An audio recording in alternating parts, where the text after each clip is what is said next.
이 시간 우리에게 주시는 하나님의 말씀 민수기 13장 31절에서 32절까지 말씀입니다. 구약성경 217쪽에 있습니다.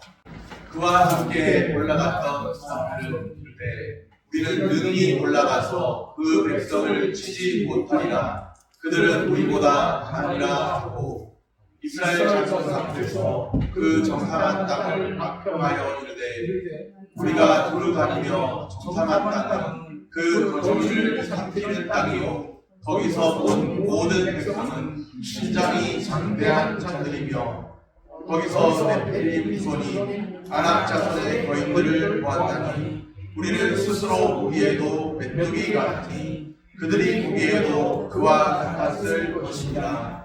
아멘. 오늘 함께 나누고 싶은 주제는 구원적 신앙, 구원에 이르는 믿음입니다. 특별히 무엇이 구원적 신앙이 아닌지 또 무엇이 구원적 신앙인지를 살펴보려고 합니다. 오늘 이 시간에는 무엇이 구원적 신앙이 아닌지에 초점을 두고 말씀을 나누려고 합니다. 우리가 이제 민수기 본문을 보는데 민수기는 원래 히브리어 책 이름으로 보면 베미드바르, 광야에서라는 뜻입니다.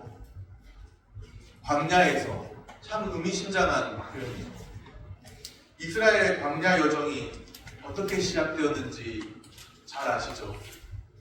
출애굽 사건 이후에 이들의 광야 여정이 시작되었습니다.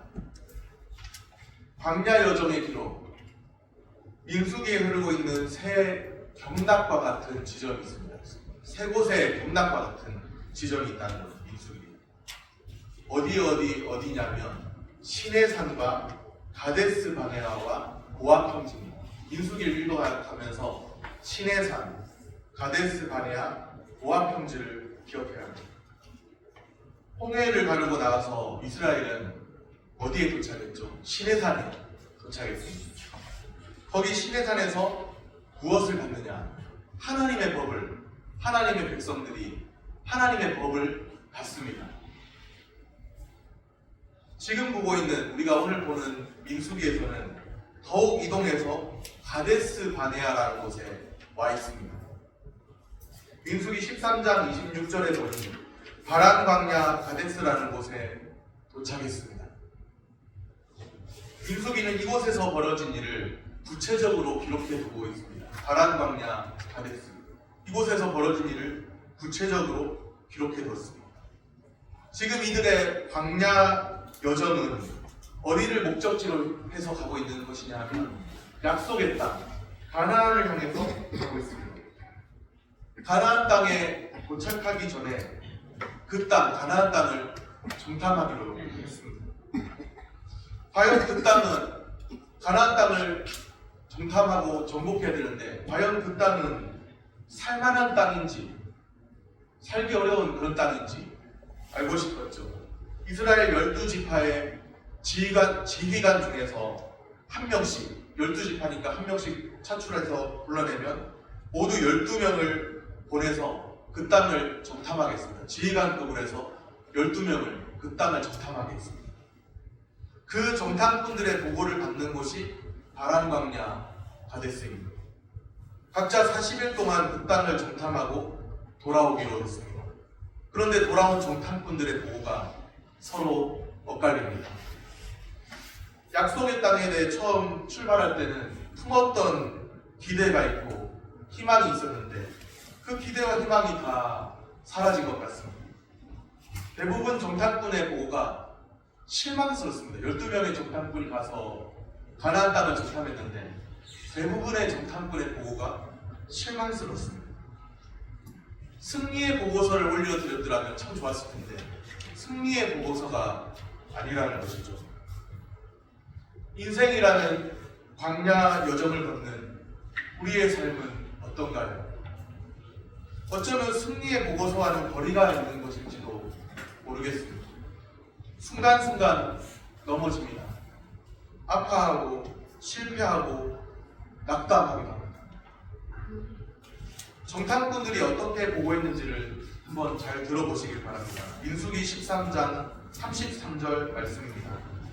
거기서 네피림 후손인 아낙 자손의 거인들을 보았나니 우리는 스스로 보기에도 메뚜기 같으니 그들이 보기에도 그와 같았을 것이니라. 우리는 스스로 보기에도 메뚜기 같다. 그렇게 표현하고 있죠. 그곳에는 아낙 자손이라고 하는 거인들이 있어 우리는 상대도 되지 않아. 우리가 감당할 수가 없다. 지금 광야 여정을 겪고 있는 이들이 누구일까요? 출애굽 사건을 전혀 모르는 사람들이 아닙니다. 출애굽 사건을 이미 경험한 사람들이죠. 홍해를 가르고 나왔고 하나님의 인도하심을 분명히 체험했던 사람들입니다. 출애굽 사건, 어떤 사건이었나요? 하나님의 언약적인 일하심의 결과로 나타난 사건이 출애굽 사건이었죠. 기억하시는지 모르겠습니다. 지난주에 바로 말씀드렸는데 하나님이 그들의 고통 소리를 들으시고 하나님이 아브라함과 이삭과 야곱에게 세운 그의 언약을 기억하사 그러면서 출애굽 사건이 시작되었습니다. 그렇게 해서 일어나게 된 사건이 출애굽 사건이에요. 그리고 출애굽 사건을 경험한 사람들이 바로 이들입니다. 중요한 것은 이것이죠. 그 출애굽 사건을 경험하였으면서도 여전히 원망하고 불평하는 마음입니다. 수많은 기적을 보았으면서도 여전히 마음이 달라지지 않았다는 거예요. 여전히 자기 중심적이고 고집스러운 마음입니다. 목이 고든 백성이라는 표현을 우리가 성경에서 자주 보게 됩니다. 참 고집스러운, 변하지 않는, 여전히 하나님과는 거리가 먼 사람들입니다. 그들의 믿음은 어떤 믿음이라고 생각되시나요? 광야에서 쓰러지고 말 믿음입니다. 그들의 믿음은 기적을 체험했던 신앙입니다. 참 놀라운 것이 기적을 체험했어요. 애굽에 내려진 10가지 재앙 보았고요. 홍해를 가르고 나온 것을 경험했습니다. 한마디로 그들의 신앙은 이적적 신앙, 기적의 신앙입니다. 기적 신앙입니다. 그런데 그들의 믿음은 구원적 신앙이 아닙니다. 광야에서 쓰러지고 말 믿음입니다.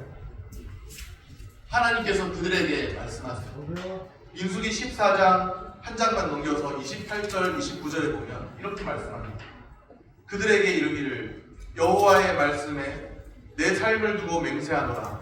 너희 말이 내 귀에 들린 대로 내가 너희에게 행하리니 너희 시체가 이 광야에 엎드러질 것이라.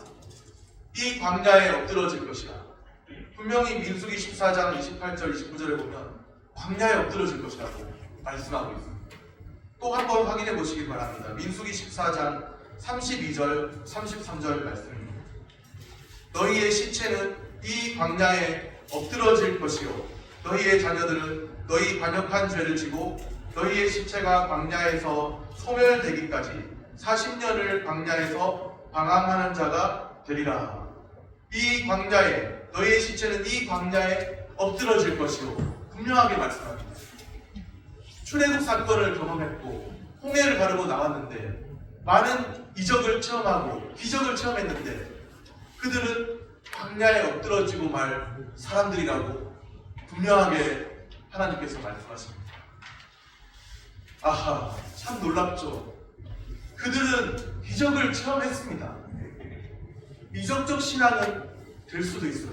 기적의 신앙인 거예요. 어떻게 보면 이 기적 신앙, 살아있는 믿음이라고 볼 수도 있을 것 같은데, 그런데 그들의 믿음의 실체는 구원적 신앙이 아니라는 거예요. 구원에 이르는 믿음이 아니라는 거예요.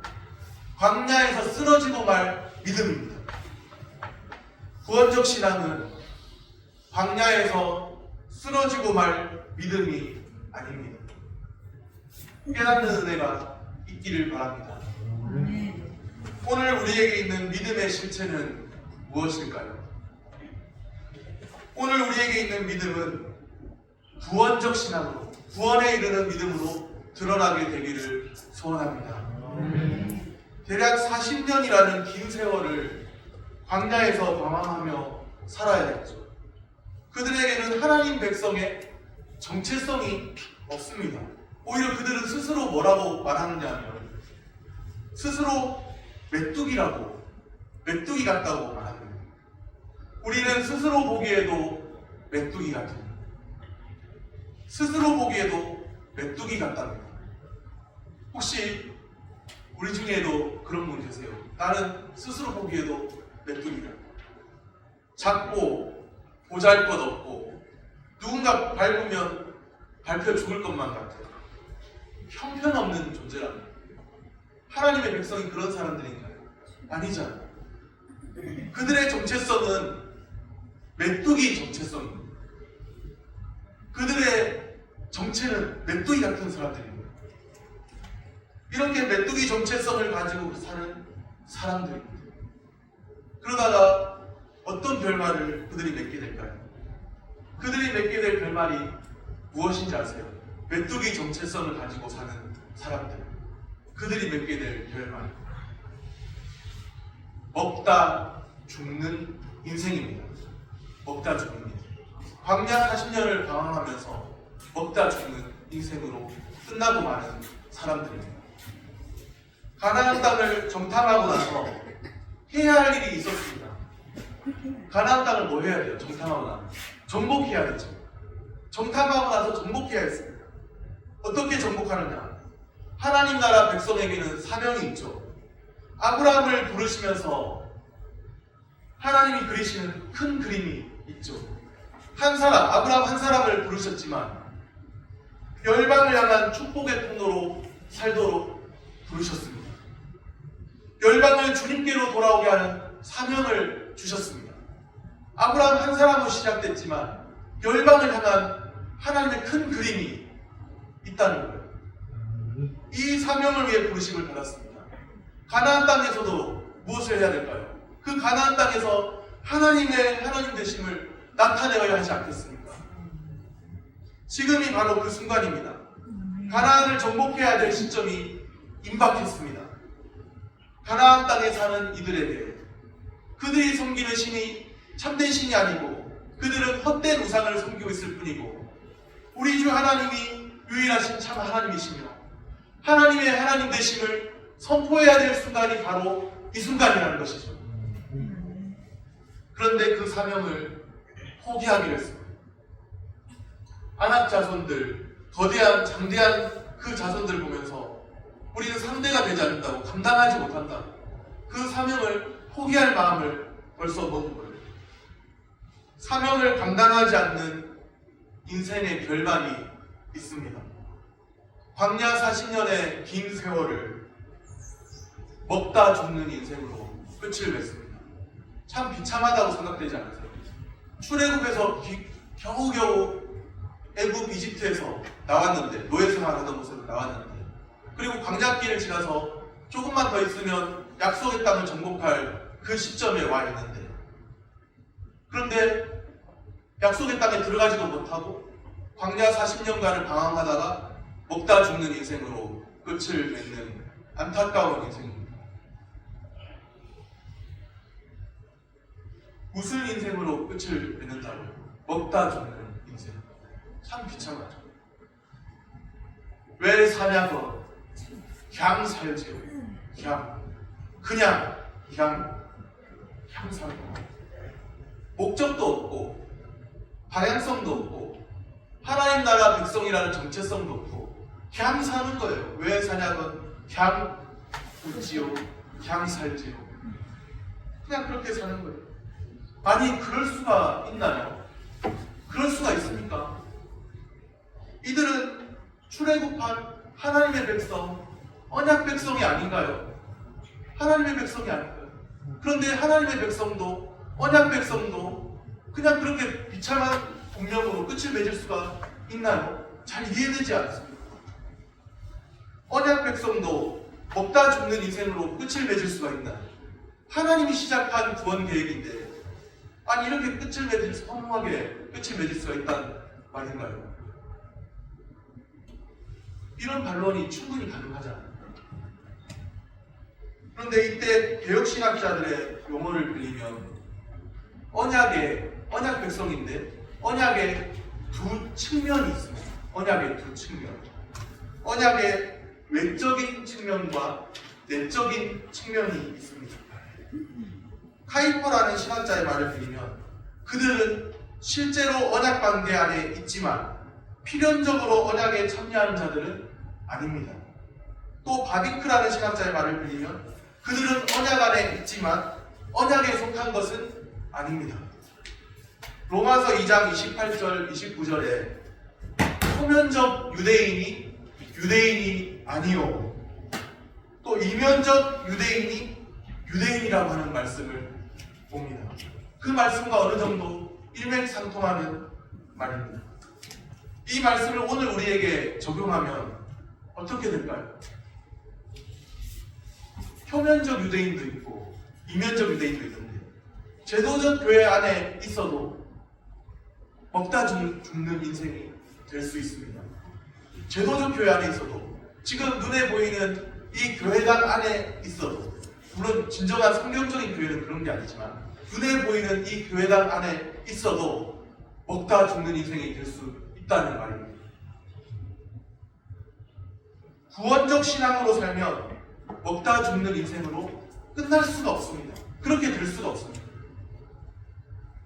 구원적 신앙, 구원에 이르는 믿음을 소유하지 못하면 안타깝게도 교회당 안에 있으면서도 같이 한 장소에서 예배를 드리면서도 먹다 죽는 인생으로 끝날 수 있습니다. 교회당 안에, 예배당 안에 참된 신앙만 있는 것이 아니에요. 종교인도 있습니다.